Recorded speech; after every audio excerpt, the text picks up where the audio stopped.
मोहसिन साहब बहुत शुक्रिया मुझे ज्वाइन करने के लिए। ये फरमाइएगा कि इंटरबैंक में डॉलर जो है वो सस्ता हुआ है और अब 13 रुपये 98 पैसे का हो गया और ये 245 से 241 से डॉलर नीचे आके वापस 213 का हो गया। एक खबर मेरे पास ये भी आ रही है कि शायद पेट्रोल भी सस्ता हो जाए आने वाले दिनों में और आलमी मार्केट में, क्योंकि पर बैरल पेट्रोल की कीमत में कमी वाक़या हुई है। तो कोई ओमन्स अच्छे हैं इकोनॉमी के हवाले से? बिस्मिल्लाहिर्रहमानिर्रहीम जी, आपने बिल्कुल सही फरमाया कि ये जो हमारा डॉलर जो है, जो पहले जो है बेहंगम तरीके से बढ़ता चला जा रहा था, एक 241 का इंटरबैंक में हो गया था, अदरवाइज 250 भी क्रॉस करने की बातें हो रही थी। अब वो बतदरीज इंटरबैंक में अगर देखा जाए तो तकरीबन 26 रुपए कम, 26% कम हो गया है और अब जो आपने बात की 213 212 के लेवल पे नजर आता है और हो सकता है कल और भी नीचे चला जाए। ये बुनियादी जो मैं समझता हूँ कि जो ये वजह है, इसमें बहुत बड़ा रोल जो है, जो हम आईएमएफ के प्रोग्राम को अब ज्वाइन करने जा रहे हैं और अब आईएमएफ से हमें किस्त जो है अगले 1-2 हफ्ते में हासिल हो जाएगी, एक तो उसका बहुत बड़ा रोल है। Plus at the same time जो हमारे फ्रेंडली नेबर्स हैं या जो फ्रेंडली कंट्रीज हैं जिनसे हम अपने फैसिलिटीज ली हैं या हमें फैसिलिटीज चाहिए, वो भी अब हमें देने के लिए तैयार हो गए हैं। तो अब जो पहले एक ट्रेंड था डॉलर का बाइंग ट्रेंड, वो बाइंग ट्रेंड नहीं है, वो सेलिंग ट्रेंड नजर आता है, जिसकी वजह से आप ये देख रहे हैं कि ये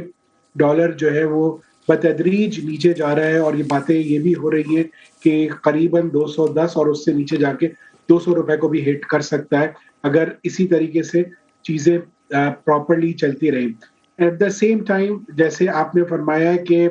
पेट्रोल की प्राइसेस भी कम होने का इंडिया दिया जा रहा है, तो यकीनन ये बात भी बिल्कुल ठीक है, क्योंकि आपको मैं ये थोड़ा सा एक वो बता दूं कि जून में जो है पेट्रोल $120 पर बैरल क्रॉस कर चुका था और आज अगर अभी आप देखें इंटरनेशनल मार्केट में तो ये $88 के लेवल से नीचे है, तो तकरीबन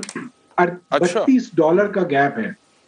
$32 पर बैरल का गैप है। अगर इसको आप ट्रांसलेट करते हैं डॉलर्स की टर्म में तो ठीक ठाक आपको नीचे आ जाएगा ये प्राइस। और मैं समझता हूं मोहसिन साहब, अब एक सवाल है, अगर कोई एक सवाल है, ये एक सवाल है, ये $32 का जो गैप है ये ट्रांसलेट हो जाएगा अवाम को रिलीफ देने की शक्ल में, या फिर आईएमएफ की जो कड़ी शराइत मौजूदा हुकूमत ने मानी है ये उसकी नजर हो जाएगा? देखिए, इसमें मिक्स ऑफ बोथ होगा। इसमें यकीनन आवाम को भी जो है, आम आदमी को भी रिलीफ मिलेगा और जितनी भी हम सब्सिडीज दिए जा रहे थे माजी में, वो सब्सिडीज को अगर आप खत्म भी कर देते तो भी कुशन रह जाएगा, क्योंकि ये प्राइसेस जो है वो बड़ी ड्रास्टिकली नीचे आ रही हैं। और मैं ये समझता हूँ कि आने वाले दिनों में जो फोरकास्ट कुछ हमने पढ़े हैं उसमें ये भी नजर आता है कि ये चूंकि वर्ल्ड वाइड रिसेशन हो रहा है तो ये डॉलर, ये वैल्यू ऑटोमेटिकली नीचे जाएगी। अब इस वक्त गवर्नमेंट का टेस्ट ये होगा, जैसे पहले गवर्नमेंट का टेस्ट था कि जब बैरल ये बढ़ रहा था ऑयल पर बैरल, तो गवर्नमेंट बहुत तेजी से प्राइसेस को बढ़ाती चली जा रही थी। क्या अब उसी तरीके से जिस तरह से ये पर बैरल जो है वो नीचे आ रहा है, तो क्या गवर्नमेंट वो बेनिफिट पास ऑन करेगी या नहीं करेगी? एक टेस्ट ये हो गया और दूसरा टेस्ट इसके साथ साथ, लेकिन करना चाहिए, गवर्नमेंट को करना चाहिए। मोहसिन साहब, ये फरमाएगा कि प्राइम मिनिस्टर साहब जो बात कर रहे हैं मीसाके मईशत की, और वो कह रहे हैं कि कुछ मामलात में मईशत